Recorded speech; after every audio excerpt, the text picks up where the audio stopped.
Welcome to the Lively Living with Lupus podcast with holistic health and life coach, that's me, and registered nurse, Lydia Romero Johnson. I'm so glad that you are all here.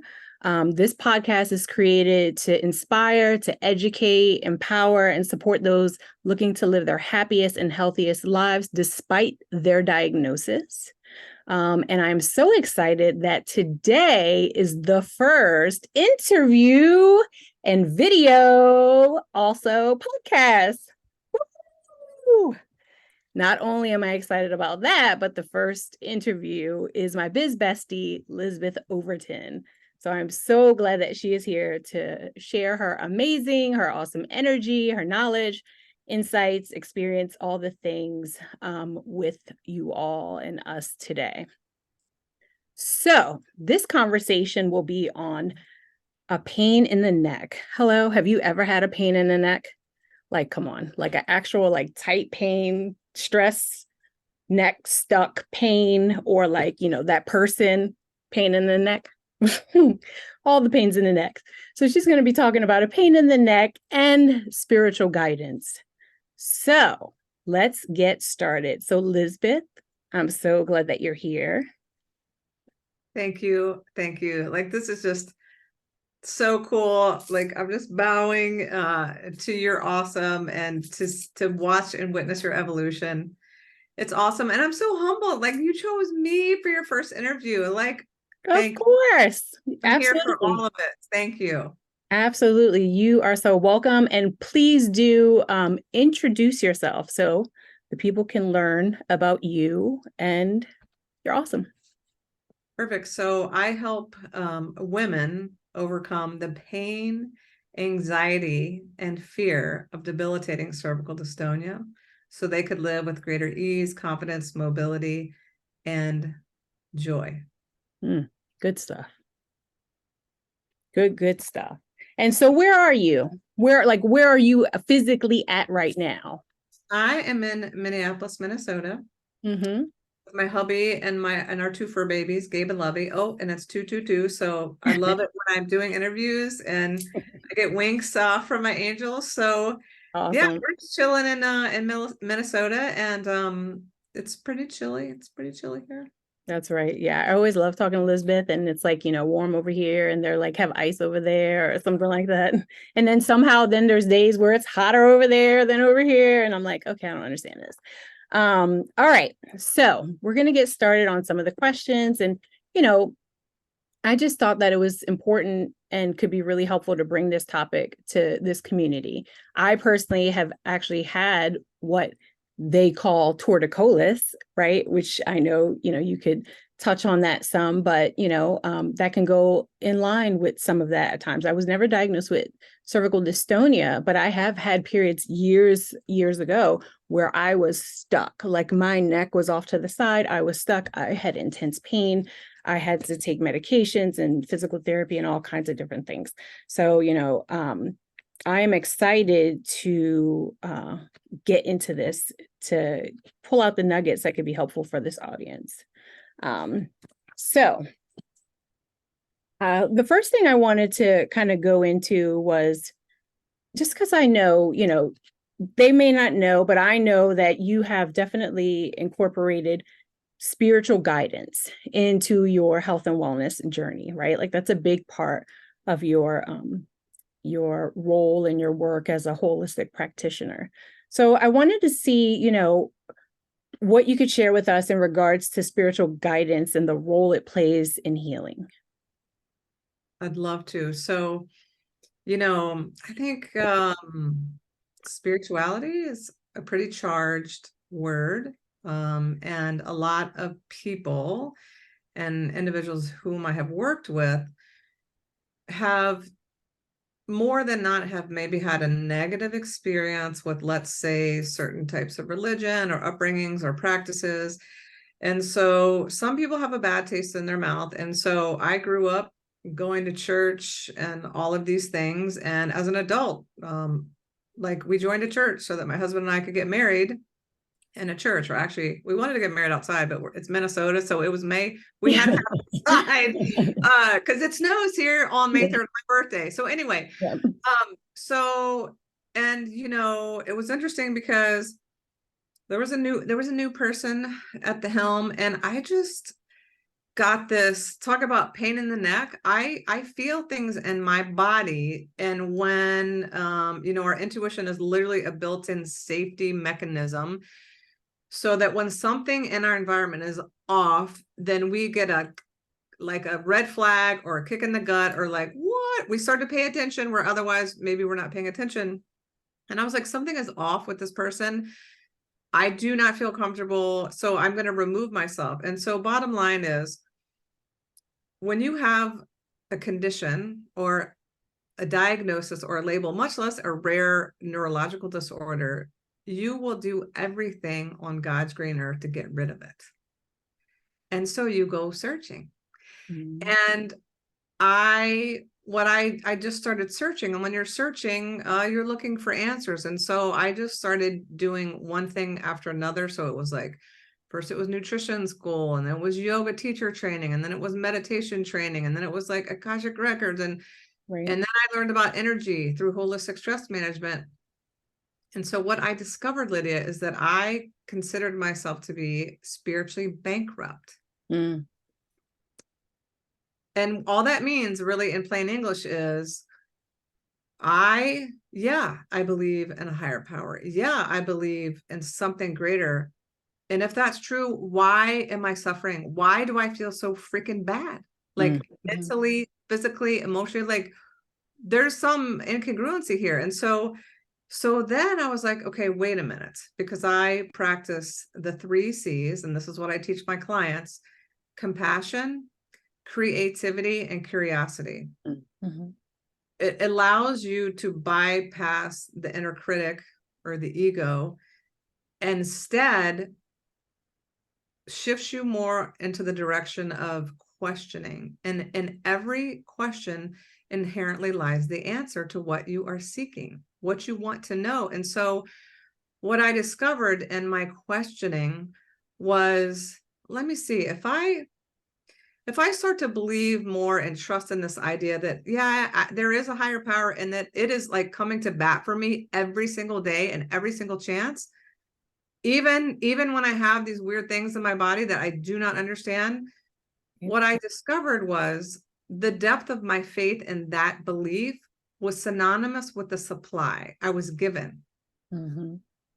So what that means is, when we can have just a tiny little bit more trust that yes, we can have like this weird, rare neurological disorder or whatever it is, lupus, whatever. We can be angry. We can be like, this is stupid, this sucks. And in the next breath, we can choose to believe in the possibility that maybe we could feel better, even though we have this label that we're carrying around. And so the more that I leaned into that belief in that idea, the word yielded, we are yielded to, which means like we are given everything that we need. And so in my experience, when we are paying attention, this, whatever label you want to use, higher intelligence, God, source, the universe, Allah, they or that is communicating with us all the time. And because nobody teaches us this stuff, we dismiss it. And it can come in any variety. It can come in a dream. It can come when you're at the bookstore and you see a book, and then you're reading on Facebook, and then the title comes up again, and then you're listening to a podcast and the title comes up again. That's a sign. It could be you are drawn to go to this one particular conference or listen to this one radio show. And everything is always being served up for our benefit. Always. Like it's a hard stop. And so it's just the only gap in life is, how much do we want to struggle before we can lean into this belief? Because it is absolutely, emphatically true. It has to be. Like, what's the purpose otherwise? Gotcha. Yeah. I mean, oh my goodness. So I'm like so I have to take notes. Like that's just how my brain operates. And then I'm like hearing you say these things. I'm like, oh, okay, yeah, that and that and that. And so it's like the things that I circled is like the environment. You mentioned environment, questioning, trust, and see where you could have put a but, you put a and. And I think that and can hold so much power. And definitely I feel like you've helped me kind of tap into that and space more often along the journey versus right like but or whatever. It's like, oh, and it gets to be and you get to have the diagnosis and still live, a lively life and still pursue the things. And you could just keep going with the ands and inserting other things. Can I tell you something very powerful that I hope your listeners are sitting down, because this is life Sit down, changing. everyone. Words, just like everything else, is energy and has immense power. There's a beautiful quote, something like, your words can burn down an entire forest or basically build a whole forest. So your words matter, and so many people are on autopilot with their verbiage, and then they wonder, well, why is this happening? Well, have you looked at your vernacular? So here's the reason. Like you said, there's so much play, there's so much opportunity just by replacing the B word with the and word. Mm-hmm. That is because the subconscious mind speaks in metaphors and imagery and symbols. So in my work, I tell story after story after story because I am talking to your subconscious mind, and your conscious mind and your subconscious mind speak different languages, which is why dreams are so powerful, because we have a lot of visuals and metaphors. And also the thing about words in your subconscious mind is your subconscious mind does not know the difference between fantasy and reality. So what you tell it takes to be true. There is no reason. So your subconscious, so people who are, let's say, trying to lose weight or trying to stop smoking or whatever the habit is, Right. when we say things like, I can't, I won't, I shouldn't, the subconscious, it doesn't even register what you're saying. It's a moot point. And so, and we can talk about this if you want, this whole the reason, like mental rehearsal and why visualization works so well, because of the neuroplasticity. So anyway, speaking of environment, because we're energetic beings, Right. we're receiving this intel, I call it intel, from all over. We, depending on how open we are, will determine how much wisdom we are receiving that is supportive and helpful. And the better it gets, the better it gets. So everything in life is on a spectrum. So it's like, yes, I identify with you. If you literally have dystonia, or you have lupus, or you have something that can have you on your knees and you're having whatever, the kitchen floor moment, the bathroom moment, where you're like, are you serious? Why is this happening to me? Because often when something bad happens to us, we want something or someone to blame. Yeah, for sure. So that's a whole another piece, is responsibility. Yeah. I mean, yeah, there's so many different things that can come up with having a chronic pain, right? And so like the questioning, the trusting, so being able to, like, just because I'm looking at that word trusting, right? Like being able to trust yourself, trust your body, trust the people you meet along the journey to support you. Like, like so many different things that can come up. But I do think that I think that the inner knowing is what just keeps speaking to me. The inner knowing, right? Like there's this inner knowing and this pull that kind of helps guide you, like that spiritual guidance. That could be that thing, that nudge, whatever people call it. Yeah. So I think it is just kind of like with the higher power, right? The source, God, whatever it is also is people like learning to listen to, spend some time and get quiet to that thing and trust it. So I have a question. Can you describe for us like what your neck pain felt like? Of course. So just a little, just for proper explanation. So cervical dystonia is a neurological disorder. It's also considered to be a movement disorder. And in very plain English, what cervical dystonia is, there is miscommunication in the basal ganglia of the brain. And so when the body and the brain and the spinal cord are working in tandem, and we take all these things for granted, by the way, until they don't work. Yeah, for sure. And so it's like, well, okay, if I want to lift my cup up to drink my tea, well, then it's like, okay, it's almost like involuntary. It's like, okay, I'm going to bring my, and everything just moves the way that it's supposed to. The muscles move, everything is smooth. Well, with cervical dystonia, the head, the neck, and even the shoulders start to have involuntary contractions. So the muscles are just squeezing without us going, here, let me squeeze my bicep. So first of all, we have no control. And the movements, so you can get, the muscles are contracting 24/7 for some people. And then it can also involve a component that is tremor-like, and or you can literally get stuck in a position. And so everybody has had a Charlie horse. I mean, I'm pretty sure everybody. So for me, cervical dystonia at its worst felt like the worst Charlie horse of my life in my neck, and the tension like behind my neck and my scalp, between my shoulder blades.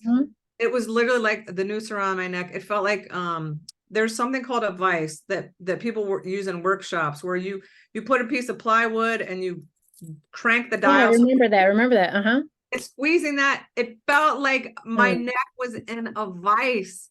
Wow. And it was like, and at one point I was literally, well, you saw me, I was literally stuck like this. And let me tell you something, if you don't know, your vision and your eyes and everything that your cranial nerves are doing without even you thinking is incredible. So when your field of vision goes from, here's the horizon, and the sun goes this way. Well, when everything turns sideways, like my perception, my visual perception, I was running into things because I couldn't see. I couldn't drive. I had to be, I got disability accommodations to work as a case manager for an insurance company at home. And it was lots of dark nights of the soul for many years. Yeah, I could definitely, I mean, just you describing that makes me think of all the other ways it could impact your daily functioning, your life, your mood, your energy, your relationships, like all kinds of different things. With having that kind of pain and limitation with movement and stuff. So, wow.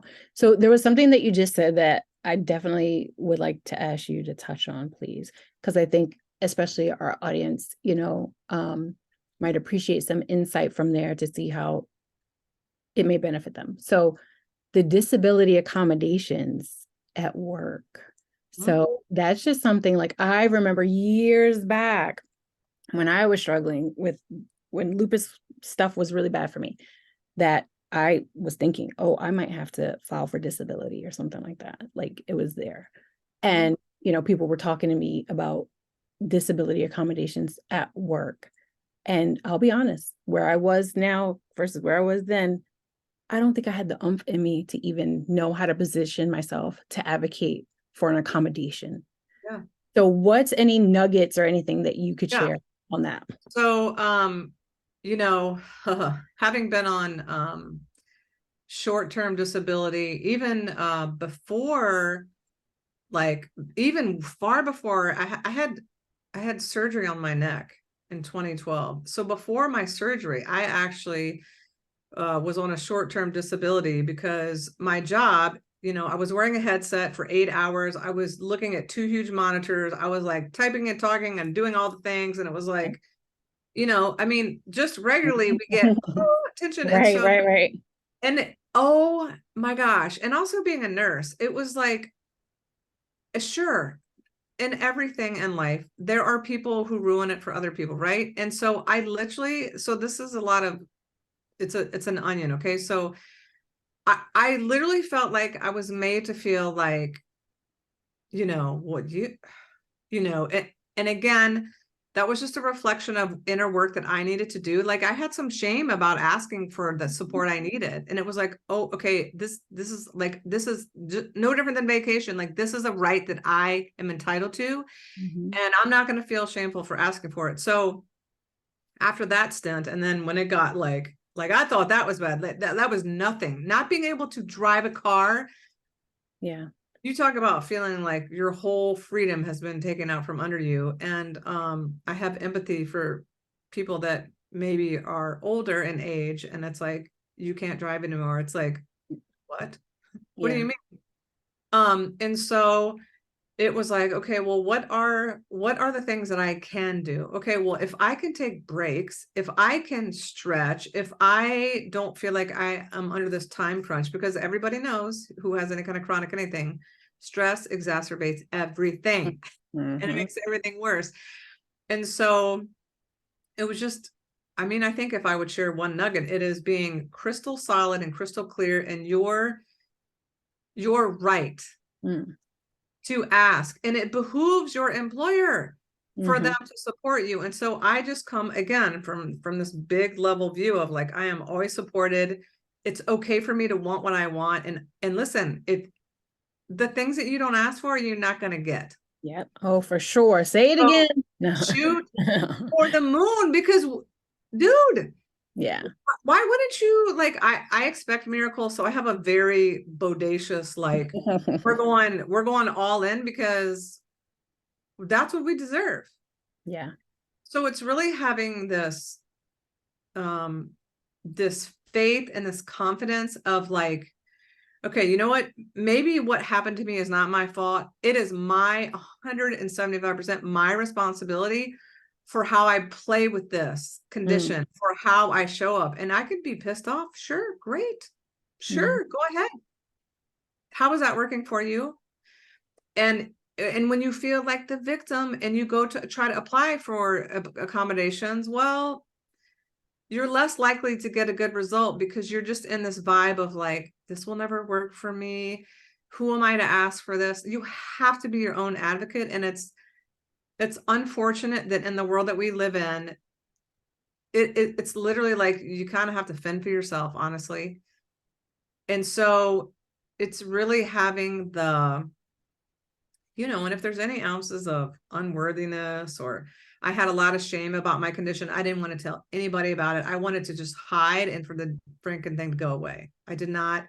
And for me, that's a lot, because like, vulnerability is my life's work. And so now I'm like shouting it from the rooftops, like, listen up. There are always two ways to deal with the scenario. Only two ways: love or fear path. That's it. Yeah.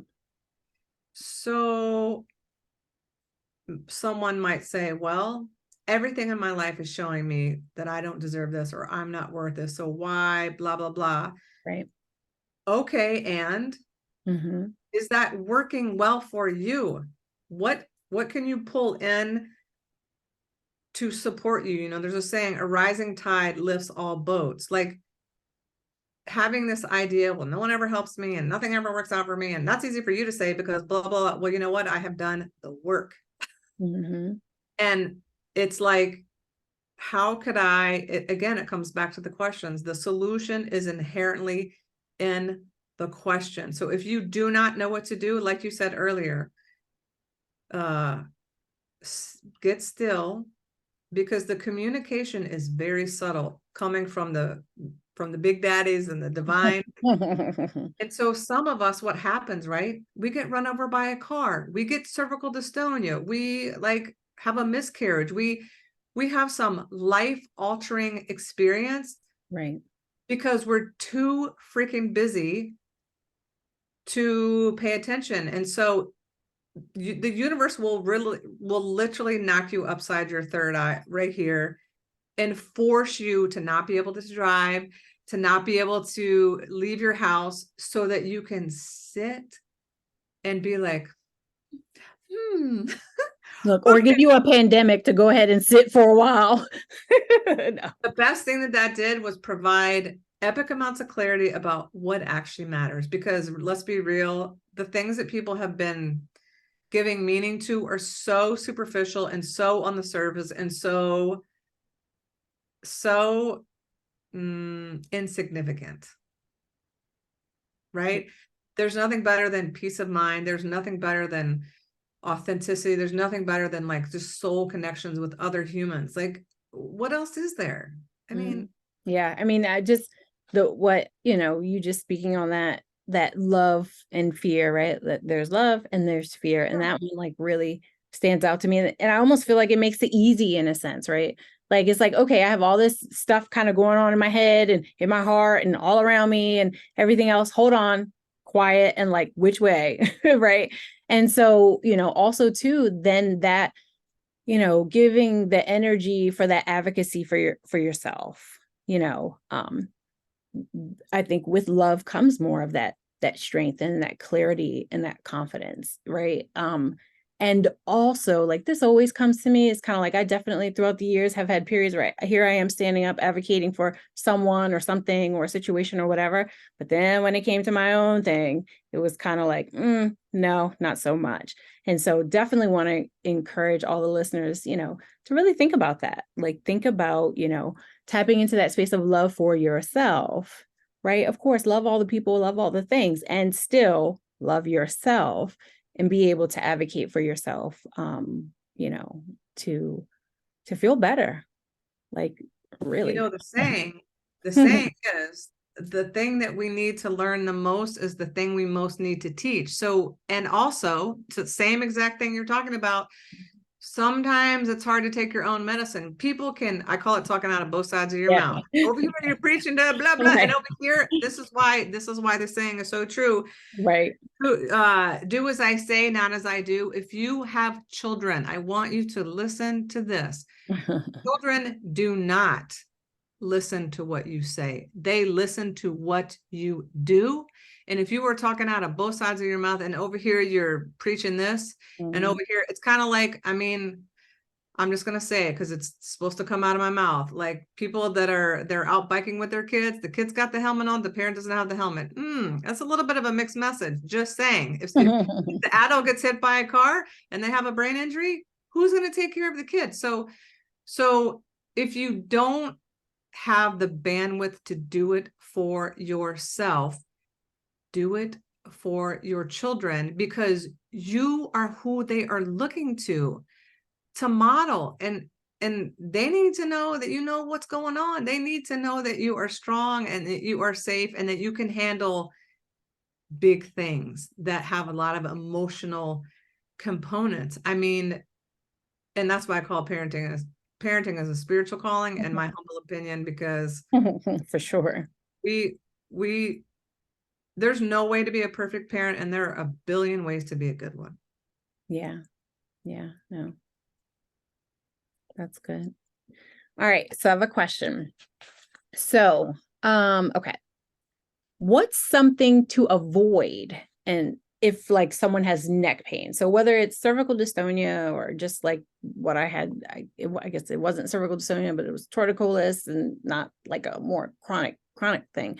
Anyway, or someone has a car accident or like whatever, they have a neck injury, or even, right, let's be real, chronic stress can produce muscle spasms, and all kinds of other things can contribute to neck discomfort, tightness, restriction, things like that. What's something to avoid? So whether we're talking about either food or movement or thoughts or like whatever comes to you, what's something to avoid if you have neck pain? I'm going to turn this around and to say it's not what to avoid, it's to what to tune into. Because I'm never talking about what not to do. I'm always talking about what can you do? What can you look towards? And the biggest thing is, look at your environment. What are the things that you are getting in front of and behind? Because everything is a microcosm. Everything is an environment. Your carcass, your body is an environment. Your thoughts are an environment. Your relationships are an environment. Your food is an environment. Your job is an environment. Your family dynamics are an environment. So again, the 3 C's, coming from a place of curiosity and compassion. What are all the microcosms in your life? And everyone can come up with 3 of them right off the top of the block. It's like this, and this. And yet we continue to, insanity, doing the same thing over and over and expecting a different result. Well, no wonder. Why asking yourself, and why am I having that? What is in this for me? What could possibly be the purpose of this? So asking yourself the question, what is the problem with me having this diagnosis? What's the problem with the problem? Why is there? Because I believe everything is an opportunity for growth and expansion. Mm-hmm. And what I would also encourage your listeners to ask the question, what meaning am I giving to this diagnosis? That's a powerful one. Because I don't care what it is. I don't care if it's a thought you have, or it's a work situation or relationship or a crisis or whatever it is. What meaning are you giving to it? Because that right there determines whether you are in love or fear, whether you are thriving or suffering. It's very simple. And again, we're not taught these things. And this all comes from living in the freaking anxiety, worry mode for 50 years. So I understand the tendency, the conditioning, and every moment you have sovereignty, because nobody can open up your brain and pour in some ideas and say, this, nope, for the rest of your life, this is what you have to think right here. Mm-hmm. No. Like, what do you want to believe in? What, maybe this diagnosis is to show you how freaking strong you are. Maybe it's to show you how resourceful you are. Maybe it's to show you that you need to slow down. Maybe it's to show you that you need to put yourself first, please. So you can make it as fun as you like, or you can make it as painful and difficult as you like. And what has happened up until this nanosecond is irrelevant, because we are not going back there. The only reason we have a rear view mirror is to show us, oh my gosh, look at you go. Look how far you have come. Look at what you have overcome. So let it be a launch pad. Let it be the place from which you gather strength and confidence. And instead of coming at it from like, I can't believe this is happening to me. Mm-hmm. What is this here to show me? Mm-hmm. I mean, nobody, like, it's totally up to us. Yeah. And a lot of times we don't even know that there's a different option. We don't even know that there's a different way to think. We don't know there's a different way to feel.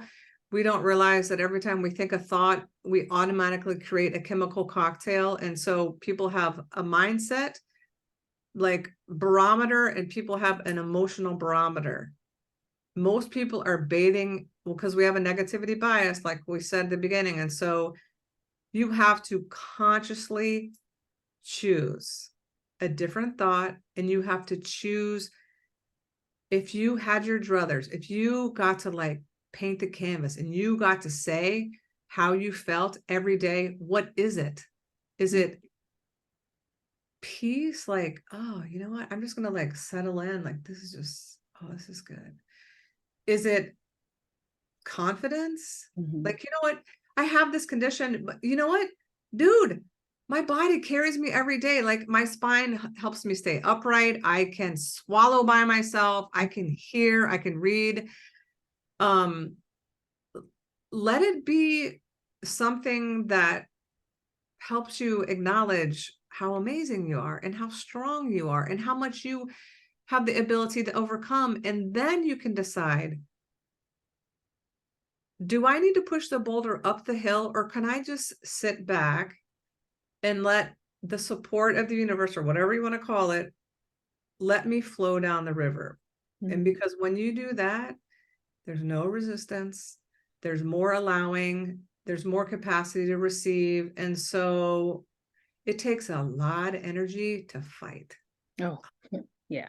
There's a whole lot in there, a whole lot. I definitely want to encourage the listeners to, probably do a replay also, right? With a journal, with some paper, with a laptop open, whatever, like something, so that you can go ahead and some of these questions, some of these thoughts, some of these things, there was a lot of talk on questioning, so those like getting quiet, listening to yourself, you have your own questions that might come about in your daily activities, something that kind of speaks to you.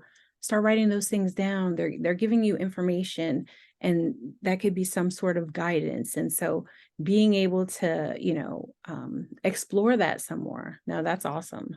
Absolutely. And that could be helpful in so many different ways.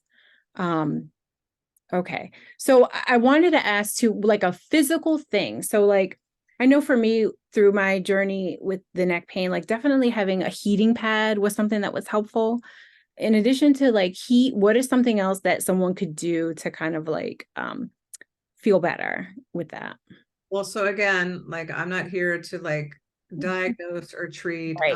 Of And course. everybody is very individual. Some people get irritated by ice and some people get irritated by heat. So again, my message is what feels good to you. I'm not so like, of course, like when you're traveling, have the right accoutrements, like a certain, I have gone through people that have cervical dystonia. We have spent thousands of dollars on pillows. Like what's again, asking the question, what feels the most supportive? And so, taking a lot of breaks during your day and like, are you on a phone all the time? Like what is, again, what's in your environment that is either contributing to your tension, screen time, Yeah. get out in nature, try different things and see what works. I mean, often in life, it's really figuring out like what doesn't really serve you that well, and then bring in more, of course, being super hydrated, you got to get at least a minimum of 7 hours of sleep. Sleep. Yes. Thank you. I'm so glad you said that. Minimum. And people that have chronic pain, we could make the statement that it's harder. Fine.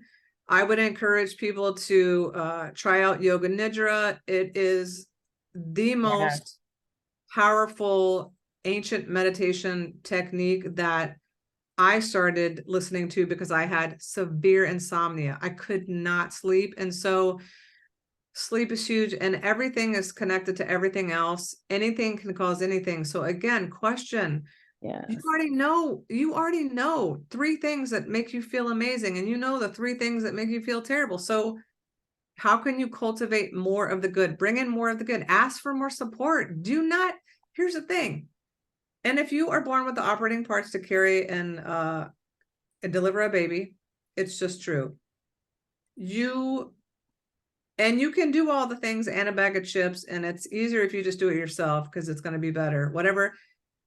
Please, when you're carrying the whole weight of the world on your shoulders, it creates extra tension that you do not need. So please, I don't have regrets. My one regret with cervical dystonia is that I did not raise my hand sooner, and I did not ask for help. I was too proud.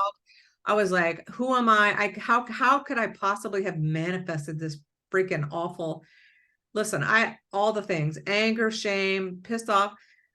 So don't be like me. Do not be like me. What? It just makes you look older and gives you wrinkles and makes you have the ugly face, like resting face. No, like bring in the things you already, all your listeners right now, they're like, yep, I know. I get what you're saying. Like they hear you. It's like knowing and doing are 2 very different energies. Yeah.